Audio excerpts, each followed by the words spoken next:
wetan soroting haruno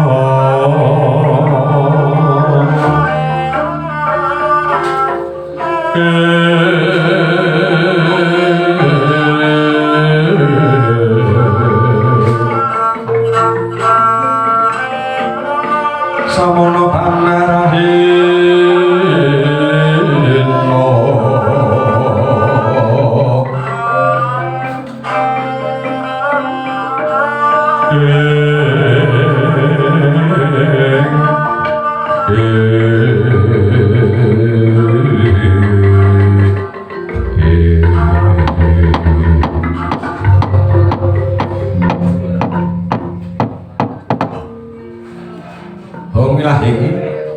sekaring bawana langgeng amawi genam swastu wastu masih damji baratu tadas wastu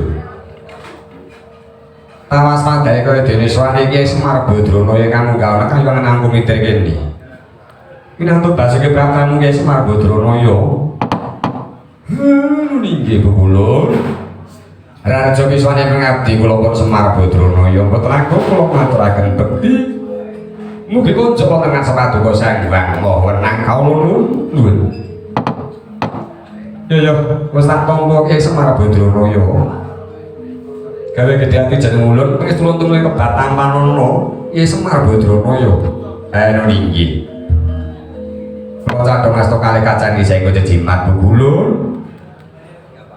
Ora lewat dipenangkan nggon minat mangarsane jeneng ulun. Nggih. Kasindihan kantos sampun kita rayu kilo. Tawas madake saka jaiting Trana Kering Wadana sajak nemu sumpa morenga maturana wigati apa Kyai Semar munggah menangka yang ngenang mitir morenga maturana asale jeneng ulun Semar Badrana ya. Nggih. Estripun pun Semar danika badhe nyuwun pengadilan saking paduka Bukulun Sang Maha Wenang.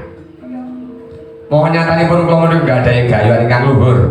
Kula pengen badhe ambangun desa Karangkadembar paranipun kathah macoban tawi retu ingkang ganggu dumateng Para Semar. Wonten simanting nalendra ingkang sekti Mahambara. Nalendra saking Laladan. Ing tanah sabrang saking Bata Sarimbak Prabu Jaya Lepara badhe ngarah pejah kula. Lah menika kula nyuwun pengadilan Sang Paduka Bukulun Sang Hyang Maha Wenang. Nyuwun sabda saking Paduka Bukulun Sang Hyang Maha Wenang. Ya sumurupa Kyai Semar Badrana ya. Aja kurang mangku sumurupa lan dadekno parwanira sejatine.